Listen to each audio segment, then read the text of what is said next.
Hello दोस्तों, कैसे हैं आप लोग। आशा करता हूं कि आप सभी लोग अच्छे होंगे।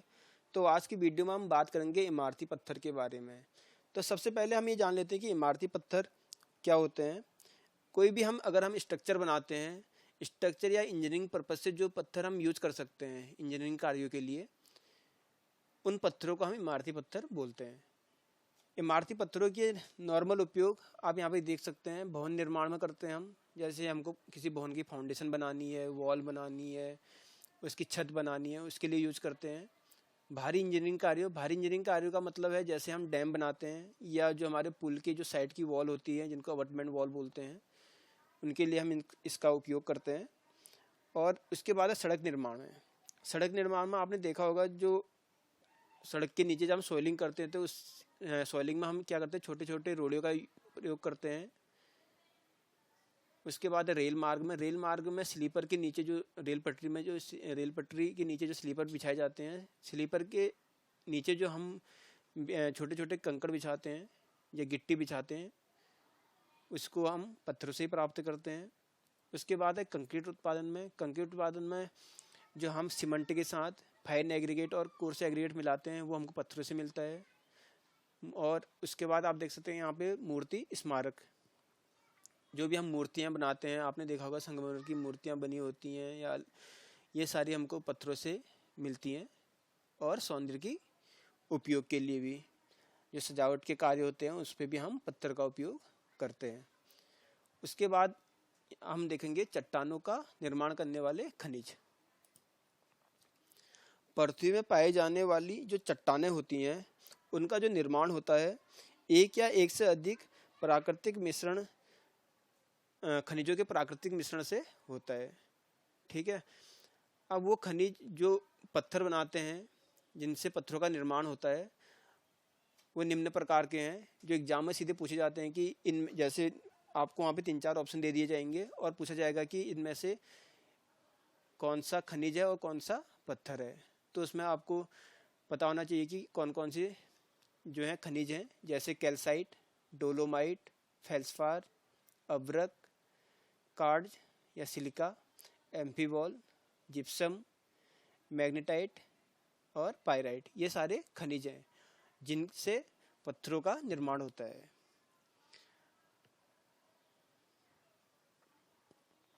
अब देखते हैं हम चट्टानों का वर्गीकरण, क्लासिफिकेशन ऑफ रॉक। सबसे पहले हम देखते हैं चट्टानों का हम 3 भाग में डिवाइड करते हैं। पहला है भूवैज्ञानिक वर्गीकरण, जियोलॉजिकल क्लासिफिकेशन। दूसरा है भौतिक वर्गीकरण, फिजिकल क्लासिफिकेशन। तीसरा है रासायनिक वर्गीकरण, केमिकल क्लासिफिकेशन। भूवैज्ञानिक वर्गीकरण में हमारी 3 प्रकार की चट्टानें होती हैं। आग्नेय चट्टानें, इग्नियस रॉक, तलछटी चट्टानें, सेडिमेंट्री रॉक, और कायांतरित चट्टानें, मेटामॉर्फिक रॉक। उसके बाद जो फिजिकल वर्गीकरण है, इसमें हमारी 2 चट्टानें होती हैं, स्तरित चट्टानें और अस्तरित चट्टानें। उसके बाद हमारा जो रासायनिक वर्गीकरण है, इसमें हमारी 3 प्रकार की चट्टानें होती हैं, सिलिकामयी चट्टानें, मृत्तिकामयी चट्टानें और चुनामयी चट्टानें। तो सबसे पहले हम देखते हैं भूवैज्ञानिक वर्गीकरण के बारे में। जो भूवैज्ञानिक वर्गीकरण में हम देखते हैं आग्नेय चट्टान के बारे में। आग्नेय चट्टान ये ज्वालामुखी चट्टानें होती हैं। पृथ्वी के भीतरी भाग में बहुत अधिक तापमान होता है और गहराई में जाने पर यह तापमान बढ़ता जाता है। उच्च ताप और दाब के कारण जो पृथ्वी के भीतर खनिज होता है, तो वो क्या होता है, हमको एक पिघली अवस्था में मिलती है, जिसको मैग्मा बोलते हैं। ये मैग्मा जो होता है पृथ्वी की सतह से बाहर आने की कोशिश करता है, और ये जमीन की दरारों, छिद्रों या कभी कभी ज्वालामुखी के फूटने पर ये पिघला हुआ जो द्रव होता है, ये लावा के रूप में बाहर निकलता है और ठंडा होकर ठोस चट्टानों में परिवर्तित हो जाता है। इस प्रकार जो निर्मित चट्टानें होती हैं उनको आग्नेय चट्टानें बोलते हैं। जो मैग्मा के पृथ्वी की सतह के ऊपर निकलकर लावा के रूप में आकर ठंडे होकर जमते हैं, उन्हें बहिर्वेदी आग्नेय चट्टानें कहते हैं। ठीक है। जो चट्टानें क्या होती है, पृथ्वी की सतह पे ऊपर निकल आते हैं लावा के रूप में और ऊपर आके ठंडा होके जमते हैं उनको बोलते हैं बहिर्वेदी, एक्सट्रूसिव रॉक। तो इस प्रकार की जो चट्टानें होती हैं उनको बोलते हैं बेसाल्ट और ट्रैप। इस प्रकार की चट्टानों से जो हमको पत्थर मिलते हैं वो होते हैं बेसाल्ट और ट्रैप। दूसरा है जब पिघला हुआ मैग्मा पृथ्वी की पपड़ी के अंदर ही, मतलब उसके वो जो हमारा लावा होता है वो बाहर निकल पाता है और पृथ्वी के अंदर ही जम जाता है और ठंडा हो जाता है, तो उसको बोलते हैं अंतर्वेदी सेल। ठीक है। और जो हमारा ग्रेनाइट होता है वो इसी का एग्जाम्पल होता है। वैसे तो बेसाल्ट, ट्रैप और ग्रेनाइट तीनों ही आग्नेय चट्टान के एग्जाम्पल हैं। ये आग्नेय के अंदर अंतर्वेदी और बहिर्वेदी दो प्रकार के चट्टानें होती हैं, जिसमें जो हमारा ग्रेनाइट होता है वो अंतर्वेदी चट्टानें होता है, और जो बेसाल्ट और ट्रैप होता है वो एक्सट्रूसिव रॉक होती है या बहिर्वेदी चट्टानें होती हैं। आग्नेय चट्टान की कुछ विशेषताएं होती हैं। ये चट्टानें रवेदार, कठोर एवं दानेदार होती है। इन चट्टानों में परत नहीं पाई जाती है तथा पानी का प्रवेश कम होने के कारण इन चट्टानों में रासायनिक क्रिया भी कम होती है। ठीक है।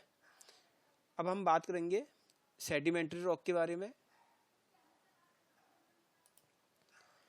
ये चट्टानें जो होती हैं, जो हमारी सेडिमेंट्री रॉक होती हैं, ये अगर हमारे कोई चट्टानें पहले से ही हैं, जैसे हमारी आग्नेय चट्टानें थी, ये चट्टानें पूर्व निर्मित चट्टानों के विघटन से बनती है। चट्टानों का वायुमंडलीय प्रभावों जैसे धूप, पानी, वायु, तापमान परिवर्तन तथा रासायनिक प्रक्रियाओं, मनुष्य एवं जानवरों के परगमन के कारण लगातार इनका विघटन होता है और छोटे छोटे कण इनसे विघटित होकर विभिन्न प्राकृतिक माध्यमों जैसे वर्षा, बाढ़, आंधी, हिमनद, गुरुत्व बल इत्यादि के कारण एक स्थान से दूसरे स्थान पे जमा हो जाते हैं और धीरे धीरे जमा और कठोर होकर नए चट्टानों का निर्माण करते हैं। ऐसी चट्टानों को अवसादी या तलछटी चट्टान कहते हैं।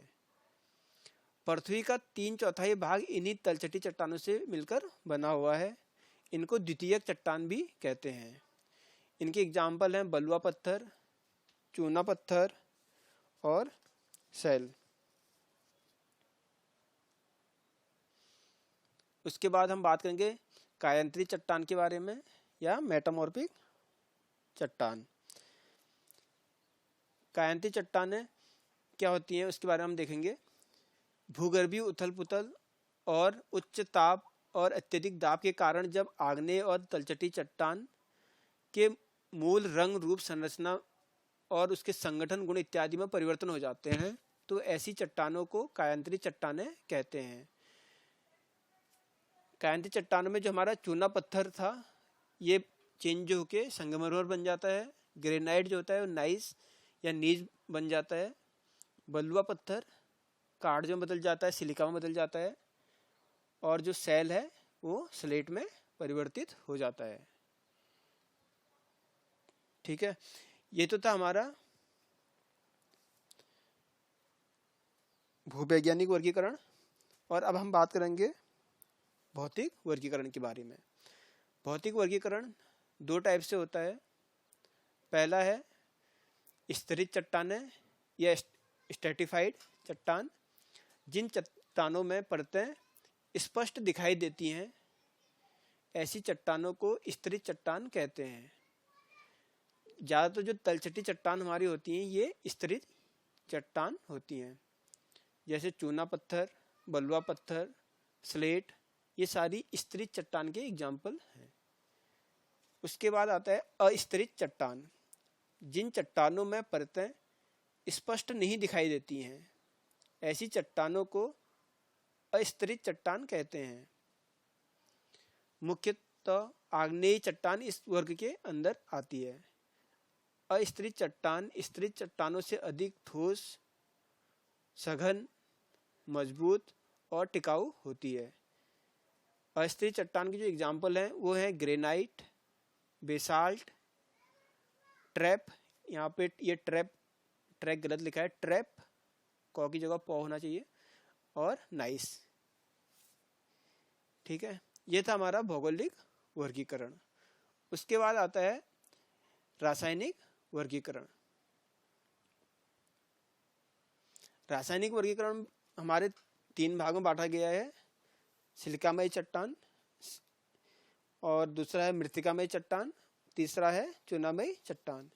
सिलिकामय चट्टान, इन चट्टानों में सिलिका जो होता है मूल घटक के रूप में विद्यमान होता है। सिलिकामय चट्टानें जो होती हैं कठोर होती हैं, मजबूत और टिकाऊ होती है, और वायुमंडलीय प्रभाव जैसे वायु, धूप, वर्षा और ताप से कम प्रभावित होती हैं। इनकी एग्जाम्पल हैं ग्रेनाइट, बेसाल्ट, ट्रैप, नाइस और बलुआ पत्थर। दूसरा है मृत्तिकामय चट्टान। मृत्तिकामय चट्टानों में मृत्तिका या एल्यूमिना, मतलब क्ले या एल्यूमिना दोनों एक ही हैं, जो होता है मूल घटक के रूप में होता है। और मृत्तिकामय चट्टानें जो होती हैं ये भी डेंस होती हैं और कठोर होती हैं, परंतु ये भंगुर होती हैं। और इनके एग्जाम्पल हैं स्लेट और लैटेराइट। उसके बाद आता है तीसरा चूनामयी चट्टान।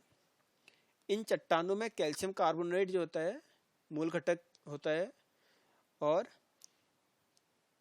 इनका एग्जाम्पल है जैसे चूना पत्थर, कंकड़ पत्थर, संगमरमर, डोलोमाइट। ये चूनामयी चट्टान के एग्जाम्पल हैं। तो दोस्तों आज की वीडियो में हमने देखा जो हमारे चट्टानें हैं उनके क्लासिफिकेशन के बारे में पढ़ा, और अगली वीडियो में हम देखेंगे कि हम इनको खदानों से कैसे प्राप्त करते हैं, किन किन विस्फोटकों का यूज करते हैं, और इनके जो हमारे पत्थर में हम कौन कौन से परीक्षण करते हैं। अगर आपको वीडियो अच्छी लगती है तो लाइक करें, सब्सक्राइब करें और अपने दोस्तों के साथ शेयर करना ना भूलें। धन्यवाद।